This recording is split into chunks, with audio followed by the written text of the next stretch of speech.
नमस्कार। 73वें गणतंत्र दिवस की पूर्व संध्या पर देश और विदेश में रहने वाले आप सभी भारत के लोगों को मेरी हार्दिक बधाई। हम सबको एक सूत्र में बांधने वाली भारतीयता के गौरव का यह उत्सव है। सन 1950 में आज ही के दिन हम सब की इस गौरवशाली पहचान को औपचारिक स्वरूप प्राप्त हुआ था। उस दिन भारत विश्व के सबसे बड़े गणतंत्र के रूप में स्थापित हुआ और हम भारत के लोगों ने एक ऐसा संविधान लागू किया जो हमारी सामूहिक चेतना का जीवंत दस्तावेज है। हमारे विविधतापूर्ण और सफल लोकतंत्र की सराहना पूरी दुनिया में की जाती है। हर साल गणतंत्र दिवस के दिन हम अपने गतिशील लोकतंत्र तथा राष्ट्रीय एकता की भावना का उत्सव मनाते हैं। महामारी के कारण इस वर्ष के उत्सव में धूमधाम भले ही कुछ कम हो, परंतु हमारी भावना हमेशा की तरह सशक्त है। गणतंत्र दिवस का यह दिन उन महानायकों को याद करने का अवसर भी है जिन्होंने स्वराज के सपने को साकार करने के लिए अतुलनीय साहस का परिचय दिया तथा उसके लिए देशवासियों में संघर्ष करने का उत्साह जगाया। 2 दिन पहले 23 जनवरी को हम सभी देशवासियों ने जय हिंद का उद्घोष करने वाले नेताजी सुभाष चंद्र बोस की 125वीं जयंती पर उनका पुण्य स्मरण किया है। स्वाधीनता के लिए उनकी ललक और भारत को गौरवशाली बनाने की उनकी महत्वाकांक्षा हम सब के लिए प्रेरणा का स्रोत है। हम अत्यंत सौभाग्यशाली हैं कि हमारे संविधान का निर्माण करने वाली सभा में उस दौर की सर्वश्रेष्ठ विभूतियों का प्रतिनिधित्व था। वे लोग हमारे महान स्वाधीनता संग्राम के प्रमुख ध्वजवाहक थे। लंबे अंतराल के बाद भारत की राष्ट्रीय चेतना का पुनर्जागरण हो रहा था। इस प्रकार वे असाधारण महिलाएं और पुरुष एक नई जागृति के अग्रदूत की भूमिका निभा रहे थे।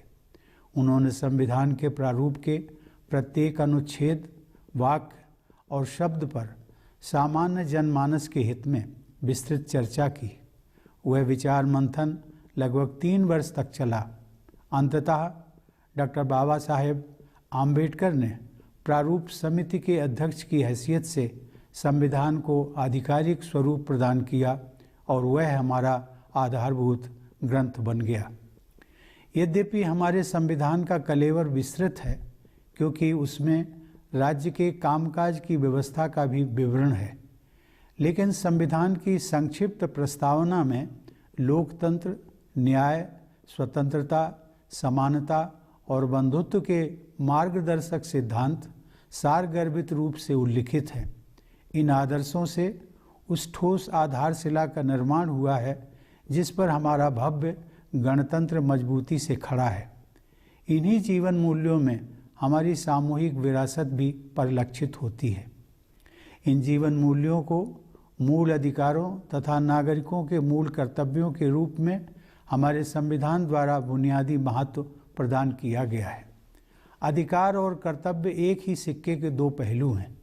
संविधान में उल्लिखित मूल कर्तव्यों का नागरिकों द्वारा पालन करने से मूल अधिकारों के लिए समुचित वातावरण बनता है।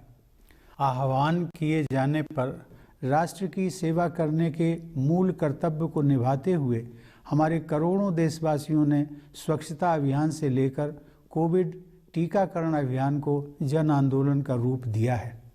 ऐसे अभियानों की सफलता का बहुत बड़ा श्रेय हमारे कर्तव्यपरायण नागरिकों को जाता है। मुझे विश्वास है कि हमारे देशवासी इसी कर्तव्य निष्ठा के साथ राष्ट्र हित के अभियानों को अपनी सक्रिय भागीदारी से मजबूत बनाते रहेंगे। प्यारे देशवासियों, भारत का संविधान 26 नवंबर 1949 को संविधान सभा द्वारा अंगीकृत, अधिनियमित और आत्मार्पित किया गया। उस दिन को हम संविधान दिवस के रूप में मनाते हैं।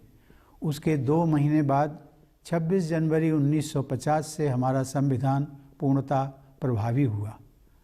ऐसा सन 1930 के उस दिन को यादगार बनाने के लिए किया गया था जिस दिन भारतवासियों ने पूरी आज़ादी हासिल करने का संकल्प लिया था। सन 1930 से 1947 तक हर साल 26 जनवरी को पूर्ण स्वराज दिवस के रूप में मनाया जाता था। अतः यह तय किया गया कि उसी दिन से संविधान को पूर्णतः प्रभावी बनाया जाए। सन 1930 में महात्मा गांधी ने देशवासियों को पूर्ण स्वराज दिवस मनाने का तरीका समझाया था।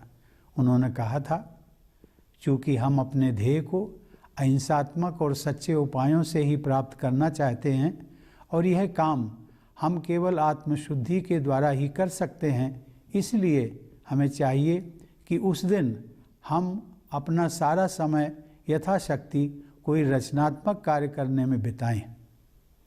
यथाशक्ति रचनात्मक कार्य करने का गांधी जी का यह उपदेश सदैव प्रासंगिक रहेगा। उनकी इच्छा के अनुसार गणतंत्र दिवस का उत्सव मनाने के दिन और उसके बाद भी हम सब की सोच और कार्यों में रचनात्मकता होनी चाहिए।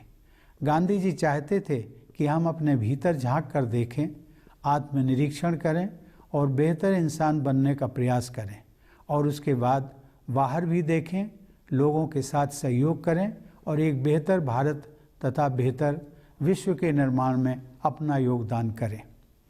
प्यारे देशवासियों, मानव समुदाय को एक दूसरे की सहायता की इतनी ज़रूरत कभी नहीं पड़ी थी जितनी कि आज है। अब 2 साल से भी अधिक समय बीत गया है, लेकिन मानवता का कोरोना वायरस के विरुद्ध संघर्ष अभी भी जारी है। इस महामारी में हजारों लोगों को जान से हाथ धोना पड़ा है। पूरे विश्व की अर्थव्यवस्था पर आघात हुआ है। विश्व समुदाय को अभूतपूर्व विपदा का सामना करना पड़ा है। नित नए रूपों में यह वायरस नए संकट प्रस्तुत करता रहा है। यह स्थिति मानव जाति के लिए एक असाधारण चुनौती बनी हुई है। महामारी का सामना करना भारत में अपेक्षाकृत अधिक कठिन होना ही था। हमारे देश में जनसंख्या का घनत्व बहुत ज़्यादा है और विकासशील अर्थव्यवस्था होने के नाते हमारे पास इस अदृश्य शत्रु से लड़ने के लिए उपयुक्त स्तर पर बुनियादी ढांचा तथा आवश्यक संसाधन पर्याप्त मात्रा में उपलब्ध नहीं थे। लेकिन ऐसे कठिन समय में ही किसी राष्ट्र की संघर्ष करने की क्षमता निखरती है। मुझे यह कहते हुए गर्व का अनुभव होता है कि हमने कोरोना वायरस के खिलाफ असाधारण दृढ़ संकल्प और कार्य क्षमता का प्रदर्शन किया है। पहले वर्ष के दौरान ही हमने स्वास्थ्य सेवा के बुनियादी ढांचे को विस्तृत तथा मजबूत बनाया और दूसरे देशों की मदद के लिए भी आगे बढ़े।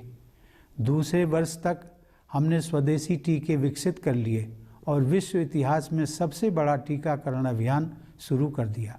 यह अभियान तेज गति से आगे बढ़ रहा है। हमने अनेक देशों को वैक्सीन तथा चिकित्सा संबंधी अन्य सुविधाएं प्रदान कराई हैं। भारत के इस योगदान की वैश्विक संगठनों ने सराहना की है। दुर्भाग्य से संकट की स्थितियां आती रही हैं, क्योंकि वायरस अपने बदलते स्वरूपों में वापसी करता रहा है। अनगिनत परिवार भयानक विपदा के दौर से गुजरे हैं।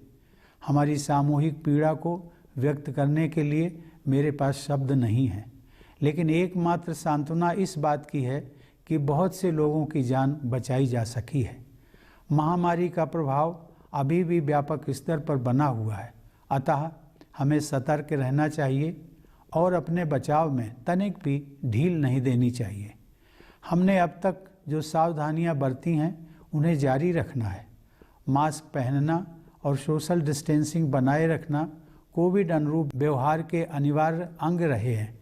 कोविड महामारी के खिलाफ लड़ाई में वैज्ञानिकों और विशेषज्ञों द्वारा बताई गई सावधानियों का पालन करना आज हर देशवासी का राष्ट्र धर्म बन गया है। यह राष्ट्र धर्म हमें तब तक निभाना ही है जब तक यह संकट दूर नहीं हो जाता। संकट की इस घड़ी में हमने यह देखा है कि कैसे हम सभी देशवासी एक परिवार की तरह आपस में जुड़े हुए हैं। सोशल डिस्टेंसिंग के कठिन दौर में हम सब ने एक दूसरे के साथ निकटता का अनुभव किया है। हमने महसूस किया है कि हम एक दूसरे पर कितना निर्भर करते हैं। कठिन परिस्थितियों में लंबे समय तक काम करके यहाँ तक कि मरीजों की देखभाल के लिए अपनी जान जोखिम में डालकर भी डॉक्टरों, नर्सों और पैरामेडिक्स ने मानवता की सेवा की है। बहुत से लोगों ने देश में गतिविधियों को सुचारू रूप से जारी रखने के लिए ये सुनिश्चित किया है कि अनिवार्य सुविधाएं उपलब्ध रहें तथा सप्लाई चेन में रुकावट ना पैदा हो। केंद्र और राज्य स्तर पर जन सेवकों, नीति निर्माताओं, प्रशासकों और अन्य लोगों ने समयानुसार कदम उठाए हैं। इन प्रयासों के बल पर हमारी अर्थव्यवस्था ने फिर से गति पकड़ ली है। प्रतिकूल परिस्थितियों में भारत की दृढ़ता का यह प्रमाण है कि पिछले साल आर्थिक विकास में आई कमी के बाद इस वित्त वर्ष में अर्थव्यवस्था के प्रभावशाली दर से बढ़ने का अनुमान है। यह पिछले वर्ष शुरू किए गए आत्मनिर्भर भारत अभियान की सफलता को भी दर्शाता है। सभी आर्थिक क्षेत्रों में सुधार लाने और आवश्यकता अनुसार सहायता प्रदान करने हेतु सरकार निरंतर सक्रिय रही है। इस प्रभावशाली आर्थिक प्रदर्शन के पीछे कृषि और मैन्युफैक्चरिंग क्षेत्रों में हो रहे बदलावों का प्रमुख योगदान है। मुझे यह जानकर प्रसन्नता हुई है कि हमारे किसान, विशेषकर छोटी जोत वाले युवा किसान, प्राकृतिक खेती को उत्साहपूर्वक अपना रहे हैं। लोगों को रोजगार देने तथा अर्थव्यवस्था को गति प्रदान करने में छोटे और मझोले उद्यमों ने महत्वपूर्ण भूमिका निभाई है। हमारे इनोवेटिव युवा उद्यमियों ने स्टार्टअप इकोसिस्टम का प्रभावी उपयोग करते हुए सफलता के नए कीर्तिमान स्थापित किए हैं। हमारे देश में विकसित, विशाल और सुरक्षित डिजिटल पेमेंट प्लेटफॉर्म की सफलता का एक उदाहरण यह है कि हर महीने करोड़ों की संख्या में डिजिटल ट्रांजैक्शन किए जा रहे हैं। जन संसाधन से लाभ उठाने यानी डेमोग्राफिक डिविडेंड प्राप्त करने के लिए हमारे पारंपरिक जीवन मूल्यों एवं आधुनिक कौशल के आदर्श संगम से युक्त राष्ट्रीय शिक्षा नीति के जरिए सरकार ने समुचित वातावरण उपलब्ध कराया है।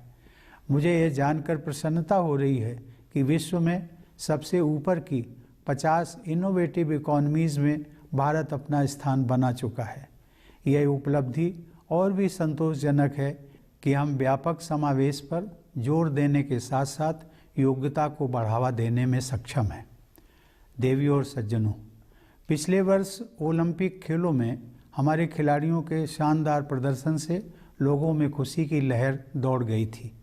उन युवा विजेताओं का आत्मविश्वास आज लाखों देशवासियों को प्रेरित कर रहा है। हाल के महीनों में हमारे देशवासियों द्वारा विभिन्न क्षेत्रों में अपनी प्रतिबद्धता और कर्मठता से राष्ट्र और समाज को मजबूती प्रदान करने वाले अनेक उल्लेखनीय उदाहरण मुझे देखने को मिले हैं। उनमें से मैं केवल 2 उदाहरणों का उल्लेख करूंगा। भारतीय नौसेना और कोचीन शिपयार्ड लिमिटेड की समर्पित टीमों ने स्वदेशी व अत्याधुनिक विमानवाहक पोत IAC विक्रांत का निर्माण किया है, जिसे हमारी नौसेना में शामिल किया जाना है। ऐसी आधुनिक सैन्य क्षमताओं के बल पर अब भारत की गणना विश्व के प्रमुख नौसेना शक्ति संपन्न देशों में की जाती है। यह रक्षा के क्षेत्र में आत्मनिर्भरता की ओर अग्रसर होने का एक प्रभावशाली उदाहरण है। इससे हटकर एक विशेष अनुभव मुझे बहुत हृदय स्पर्शी लगा। हरियाणा के भिवानी जिले के सुई नामक गांव में उस गांव से निकले कुछ प्रबुद्ध नागरिकों ने संवेदनशीलता और कर्मठता का परिचय देते हुए स्वप्रेरित आदर्श ग्राम योजना के तहत अपने गांव का कायाकल्प कर दिया है। अपने गांव यानी अपनी मातृभूमि के प्रति लगाव और कृतज्ञता का यह एक अनुकरणीय उदाहरण है। कृतज्ञ लोगों के हृदय में अपनी जन्मभूमि के प्रति आजीवन ममता और श्रद्धा बनी रहती है। ऐसे उदाहरण से मेरा यह विश्वास दृढ़ होता है कि एक नया भारत उभर रहा है, सशक्त भारत और संवेदनशील भारत। मुझे विश्वास है कि इस उदाहरण से प्रेरणा लेकर अन्य सक्षम देशवासी भी अपने अपने गांव एवं नगर के विकास के लिए योगदान देंगे। इस संदर्भ में आप सभी देशवासियों के साथ मैं एक निजी अनुभव साझा करना चाहूँगा।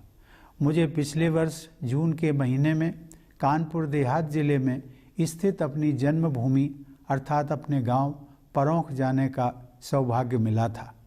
वहां पहुंचकर अपने आप ही मुझमें अपने गांव की माटी को माथे पर लगाने की भावना जाग उठी, क्योंकि मेरी मान्यता है कि अपने गांव की धरती के आशीर्वाद के बल पर ही मैं राष्ट्रपति भवन तक पहुंच सका हूं। मैं विश्व में जहां भी जाता हूं, मेरा गांव और मेरा भारत मेरे हृदय में विद्यमान रहते हैं। भारत के जो लोग अपने परिश्रम और प्रतिभा से जीवन की दौड़ में आगे निकल सके हैं, उनसे मेरा अनुरोध है कि अपनी जड़ों को, अपने गांव, कस्बे, शहर को और अपनी माटी को हमेशा याद रखिए। साथ ही आप सब अपने जन्म स्थान और देश की जो भी सेवा कर सकते हैं अवश्य कीजिए।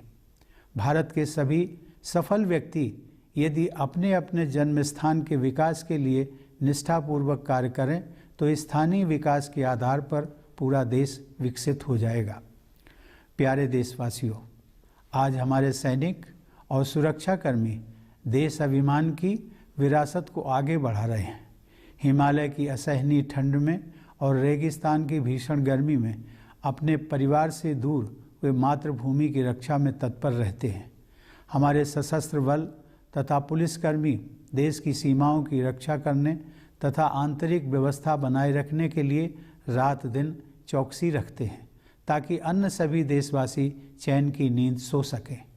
जब कभी किसी वीर सैनिक का निधन होता है तो सारा देश शोक संतप्त हो जाता है। पिछले महीने एक दुर्घटना में देश के सबसे बहादुर कमांडरों में से एक जनरल बिपिन रावत, उनकी धर्मपत्नी तथा अनेक वीर योद्धाओं को हमने खो दिया। इस हादसे से सभी देशवासियों को गहरा दुख पहुंचा। देवी और सज्जनों, देश प्रेम की भावना देशवासियों की कर्तव्य निष्ठा को और मजबूत बनाती है। चाहे आप डॉक्टर हों या वकील, दुकानदार हों या ऑफिस वर्कर, सफाई कर्मचारी हों या मजदूर, अपने कर्तव्य का निर्वहन निष्ठा व कुशलता से करना देश के लिए आपका प्राथमिक और सबसे महत्वपूर्ण योगदान है। सशस्त्र बलों के सर्वोच्च कमांडर के रूप में मुझे यह उल्लेख करते हुए प्रसन्नता हो रही है कि यह वर्ष सशस्त्र बलों में महिला सशक्तिकरण की दृष्टि से विशेष महत्वपूर्ण रहा है। हमारी बेटियों ने परंपरागत सीमाओं को पार किया है और अब नए क्षेत्रों में महिला अधिकारियों के लिए स्थायी कमीशन की सुविधा आरंभ हो गई है। साथ ही सैनिक स्कूलों तथा सुप्रतिष्ठित नेशनल डिफेंस एकेडमी से महिलाओं के आने का मार्ग प्रशस्त होने से सेनाओं की टैलेंट पाइपलाइन तो समृद्ध होगी ही, हमारे सशस्त्र बलों को बेहतर जेंडर बैलेंस का लाभ भी मिलेगा।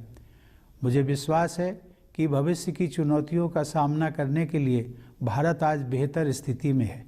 21वीं सदी को जलवायु परिवर्तन के युग के रूप में देखा जा रहा है और भारत ने अक्षय ऊर्जा के लिए अपने साहसिक और महत्वाकांक्षी लक्ष्यों के साथ विश्व मंच पर नेतृत्व की स्थिति बनाई है। निजी स्तर पर हम में से प्रत्येक व्यक्ति गांधी जी की सलाह के अनुरूप अपने आसपास के परिवेश को सुधारने में अपना योगदान कर सकता है।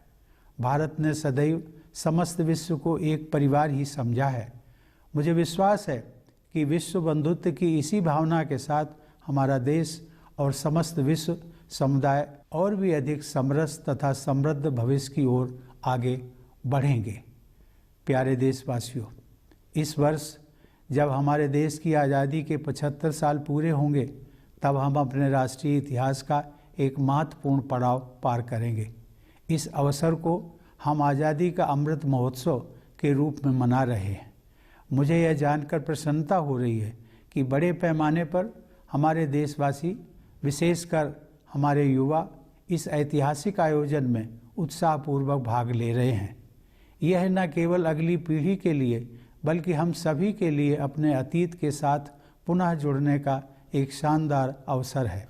हमारा स्वतंत्रता संग्राम हमारी गौरवशाली ऐतिहासिक यात्रा का एक प्रेरक अध्याय था। स्वाधीनता का यह 75वां वर्ष उन जीवन मूल्यों को पुनः जागृत करने का समय है जिनसे हमारे महान राष्ट्रीय आंदोलन को प्रेरणा मिली थी।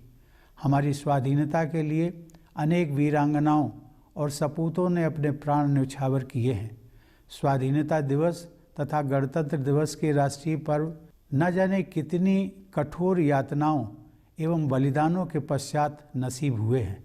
आइए गणतंत्र दिवस के अवसर पर हम सब श्रद्धापूर्वक उन अमर बलिदानियों का भी स्मरण करें। प्यारे देशवासियों, हमारी सभ्यता प्राचीन है, परंतु हमारा यह गणतंत्र नवीन है। राष्ट्र निर्माण हमारे लिए निरंतर चलने वाला एक अभियान है। जैसा एक परिवार में होता है, वैसे ही एक राष्ट्र में भी होता है कि एक पीढ़ी अगली पीढ़ी का बेहतर भविष्य सुनिश्चित करने के लिए कड़ी मेहनत करती है। जब हमने आज़ादी हासिल की थी, उस समय तक औपनिवेशिक शासन के शोषण ने हमें घोर गरीबी की स्थिति में डाल दिया था, लेकिन उसके बाद के 75 वर्षों में हमने प्रभावशाली प्रगति की है। अब युवा पीढ़ी के स्वागत में अवसरों के नए द्वार खुल रहे हैं। हमारे युवाओं ने इन अवसरों का लाभ उठाते हुए सफलता के नए प्रतिमान स्थापित किए हैं। मुझे विश्वास है कि इसी ऊर्जा, आत्मविश्वास और उद्यमशीलता के साथ हमारा देश प्रगति पथ पर आगे बढ़ता रहेगा तथा अपनी क्षमताओं के अनुरूप विश्व समुदाय में अपना अग्रणी स्थान अवश्य प्राप्त करेगा। मैं आप सभी को पुनः गणतंत्र दिवस की हार्दिक शुभकामनाएं देता हूं। धन्यवाद। जय Hind.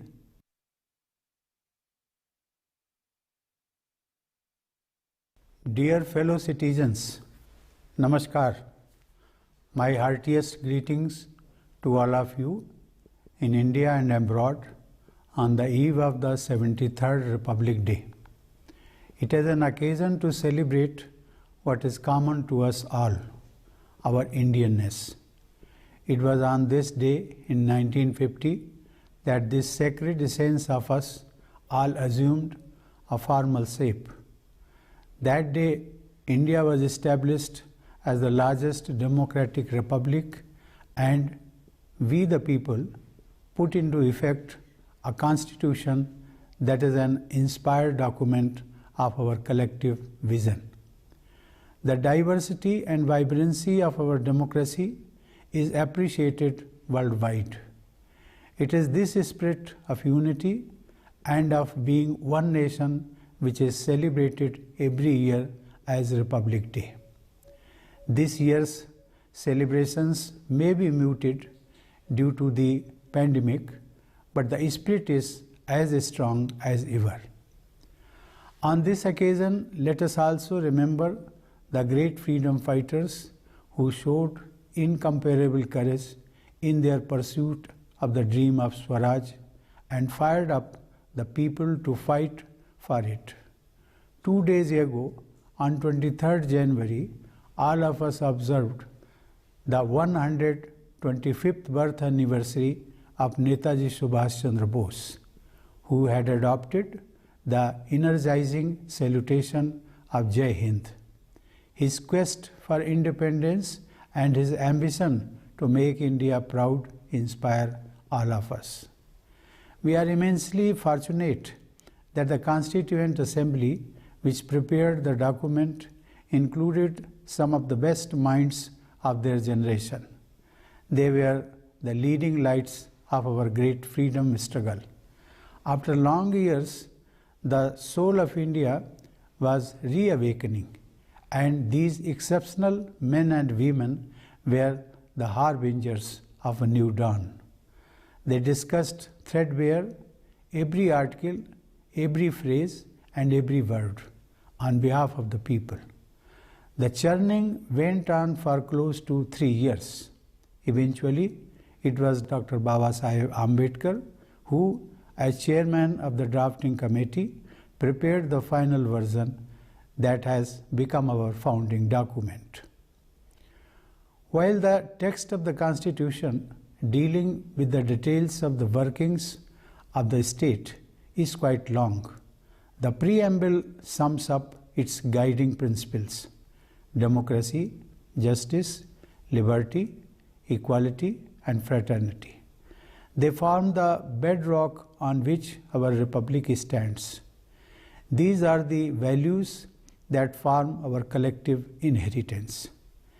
These values have been accorded primacy in our Constitution in the form of fundamental rights and fundamental duties of the citizens. Rights and duties are two sides of the same coin.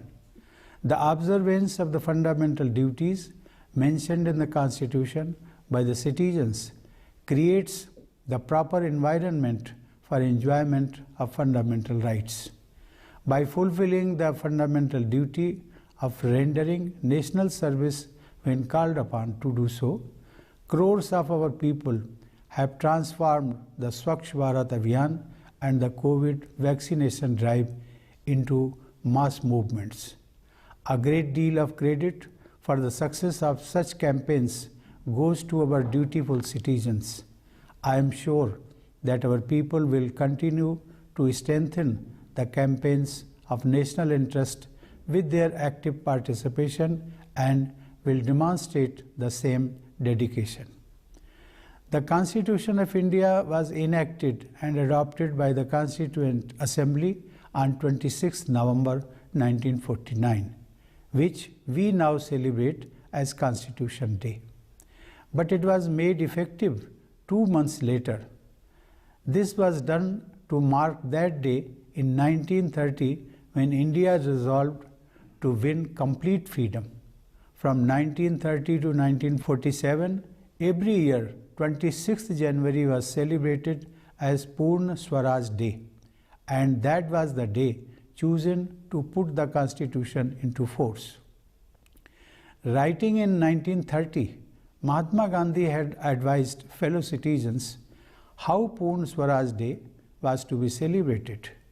He had said, and I quote, "Remember that since we desire to attain our end by non-violent and truthful means only, we can do so only through self-purification.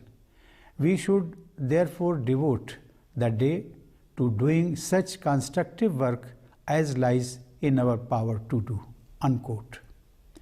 Needless to say, Gandhiji's advice is timeless. He would have liked us to celebrate the Republic Day in the same manner. He wanted us to look inside, introspect, and strive to become better human beings, and then also look outside, join hands with others, and contribute towards the making of a better India and a better world.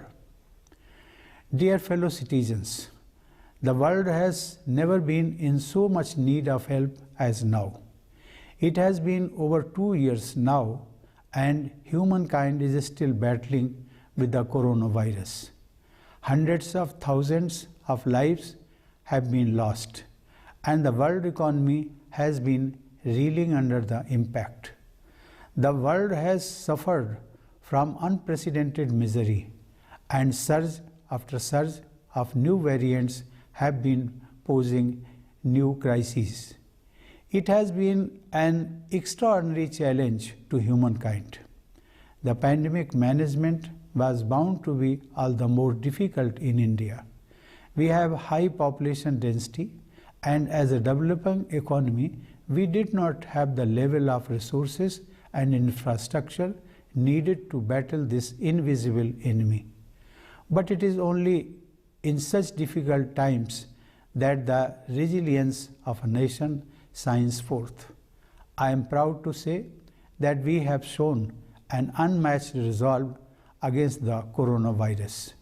In the first year itself, we raised the healthcare infrastructure and also reached out to help others. By the second year, we had developed indigenous vaccines and launched the world's biggest vaccination drive in history. The vaccination drive is progressing at a quick pace in our country. During the pandemic, we have reached out to several other countries with vaccines and other medical help. This contribution by India has been appreciated by international organizations. There have been setbacks, unfortunately, as the virus makes a comeback with new mutations. Countless families have gone through a harrowing time. There are no words to express our collective trauma. The only saving grace is that many lives could be saved. As the pandemic is still widespread, we must remain alert and not let our guard down. The precautions we have taken till now have to be continued. Wearing masks and maintaining social distancing have been essential parts of COVID-appropriate behavior. In the fight against the COVID pandemic, it has now become a sacred national duty of every citizen to follow the precautions suggested by our scientists and experts. We have to discharge this duty till the crisis is behind us. A time of crisis has also made us appreciate how we all Indians are connected as one family. The time of social distancing has brought us close to each other. We have realized how much we depend on each other. Doctors, nurses, and paramedics have risen to the challenge, working long hours in difficult conditions, even at the risk of their lives, to attend to patients. Others have kept the nation moving, managing supply chains and utilities. The leadership, policymakers, administrators, and others at the central and state levels have made timely interventions. Due to such interventions, the economy is on the move again. It is a testimony to India's spirit in the face of adversity that the economy is projected to grow at an impressive rate in this fiscal after going through contraction last year. This shows the success of the Atmanirbhar Bharat Abhiyan launched in the previous year. The government has shown relentless focus on reforming every economic sector and providing a helping hand wherever necessary. The impressive economic performance is made possible due to improvement in the agriculture and manufacturing sectors. I am happy to note that our farmers, especially young farmers with small holdings, are enthusiastically adopting natural farming. Small and medium enterprises have played an important role in providing employment to people and imparting impetus to the economy. Our innovative young entrepreneurs have set new benchmarks of success by making effective use of the startup ecosystem. It is a testimony to the success of our country's massive and robust digital payment platform that millions of digital transactions are being done every month. To reap the demographic dividend, the government has created the right environment with the national education policy that makes a perfect blend of traditional values and modern skills. It is gratifying to note that India has found a place among the top 50 innovative economies. It is all the more satisfying to note that we have been able to promote merit while also stressing upon all-round inclusion. Ladies and gentlemen, in the past year, our sports persons also brought cheers as they made their mark at the Olympics. The self-confidence of these young champions inspires millions today. In the recent months, I have witnessed remarkable examples of our people strengthening the country and the society through their commitment and action in diverse areas. However, I will mention only two such instances. The dedicated teams of the Indian Navy and Cochin Shipyard Limited have built an indigenous state-of-the-art aircraft carrier IAC Vikrant, which is to be inducted into our Navy. Due to such modern military capabilities, India is now counted among the world's leading naval powers. This is an impressive example of moving towards self-reliance in the field of defense. Apart from this, I found one special experience very touching. In a village called Sui in Bhiwani district of Haryana, some enlightened citizens who belong to that village have transformed the village under the Swaprerit Adarsh Gram Yojana, demonstrating sensitivity and diligence. This example of expressing affection and gratitude for one's village or native land is worth emulating. There remains lifelong love and reverence for their native land in the hearts of grateful people. This example strengthens my belief that a new India is emerging, a strong India and a sensitive India. Sashakt Bharat, Samvedansheel Bharat. I am sure that taking inspiration from this example, other resourceful people will also contribute for the development of their villages and cities. In this context, I would like to share a personal experience with all of you. I had the privilege of visiting my birthplace, that is my village Paronk at Kanpur, Dehad district in the month of June last year. On reaching there, I naturally felt the urge to express respect for the sacred soil of my village and applied it on my forehead, because I believe that I have been able to reach Rashtrapati Bhavan only due to the blessings of my village. Wherever in the world I may be, my village and my country remain in my heart. I request the people of India who are successful in life due to their hard work and talent to always remember their roots, their village, town or city. Also, all of you must serve your place of birth and your country in whatever way you can.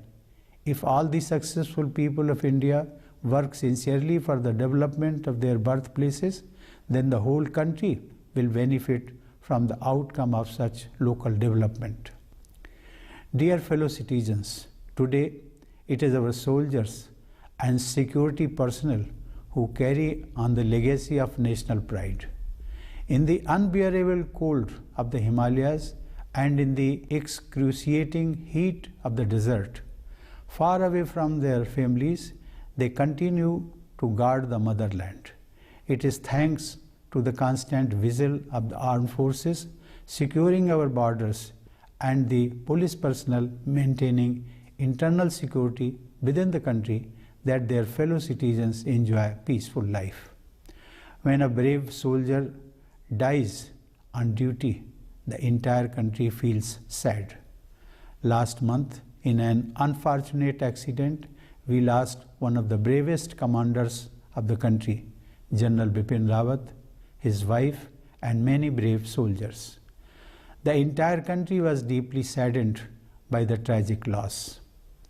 Ladies and gentlemen, patriotism strengthens the sense of duty among citizens. Whether you are a doctor or a lawyer, a shopkeeper or office worker, a sanitation employee or a laborer, doing one's duty well and efficiently is the first and foremost contribution you make to the nation. As the Supreme Commander of the Armed Forces, I am glad to note that it has been a watershed year for women empowerment in the armed forces. Our daughters have broken a glass ceiling, and permanent commission has now been allowed for women officers in new areas. Also, the talent pipeline for the forces will be strengthened with women coming through Sainik schools and the prestigious National Defence Academy. Consequently, our armed forces will benefit from better gender balance. I am confident that India is better placed today to meet the challenges of the future.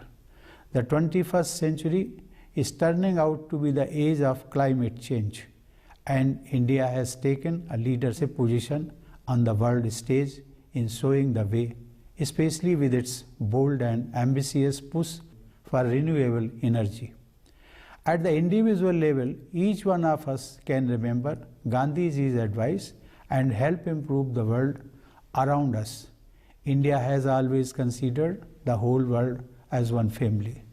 I am sure that inspired by this spirit of universal brotherhood, our country and the entire global community will move towards a more equitable and prosperous future. Dear fellow citizens, this year, India will cross a milestone when it completes 75 years of independence. We are celebrating this occasion as Azadi Ka Amrit Mahotsav. It is heartening to note that our people, especially youngsters, are participating enthusiastically in a variety of events and programs organized to commemorate the landmark year. It is a great opportunity for not only the next generation but all of us to reconnect with our past. Our freedom struggle was an inspiring chapter in our splendid saga. In this 75th year of independence, let us rediscover the values that animated our glorious national movement. Many men and women laid down their lives for our freedom. Our freedom fighters have suffered unimaginable torture and made countless sacrifices for us to enjoy the festivals of Independence Day and Republic Day. Let us gratefully recall their immortal sacrifices on the occasion of Republic Day. Ladies and gentlemen, India is an ancient civilization but a young republic. For us, nation building is a constant endeavor. As in a family, so in a nation. One generation works hard to ensure a better future for the next generation. When we won independence, the exploitation of colonial rule had left us in utter poverty. But in 75 years, we have made impressive progress. New opportunities await the next generation. Our youth have taken advantage of these opportunities and set new benchmarks of success. I am sure that with this energy, confidence, and entrepreneurship, our country will continue to march ahead on the path of progress and will definitely secure its rightful place, befitting its potential in the global community. I once again wish all of you a happy Republic Day. Thank you. Jai Hind.